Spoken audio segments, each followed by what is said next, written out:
નમસ્કાર, આપ જોઈ રહ્યા છો સ્પાર્ક ટુડે ન્યૂઝ। વરસાદી પાણી બન્યા ખેડા જિલ્લાના ખેડૂતો માટે મુસીબતરૂપ।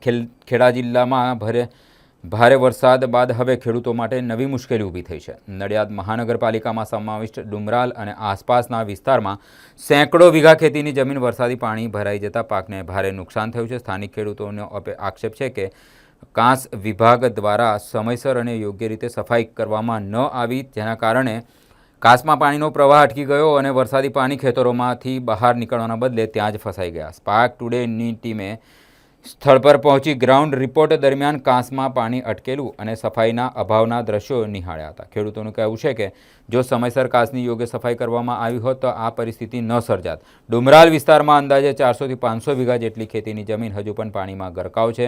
ખેડૂતોના જણાવ્યા મુજબ છેલ્લા 4 થી 5 વર્ષથી દર ચોમાસે આવી જ સમસ્યાનો સામનો કરવો પડી રહ્યો છે, પરંતુ હજુ સુધી કાયમી ઉકેલ આવ્યો નથી। વર્ષોથી આ કાંસનો પ્રોબ્લેમ છે।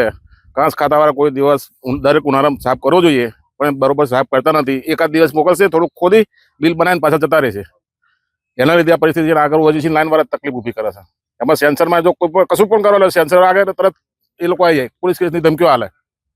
વર્ષો વર્ષ આ પ્રોબ્લેમ છે। લગભગ 400 થી 500 વીઘા આગળ સાફ થઈ ગઈ બધાની। આ તો ખેડૂતને વ્યાજે પૈસા લાઈન જરૂર રોપવા, પછી આ નુકસાન જાય। ખેડૂત કરે હું બિચારો? ખેડૂત દરેક ખેડૂતને એક વીઘે લગભગ 10-10 હજાર રૂપિયાનો ખર્ચો થાય આગળ રોપવામાં। એટલે 500 વીઘા એટલે નાખો કેટલા રૂપિયા થયા?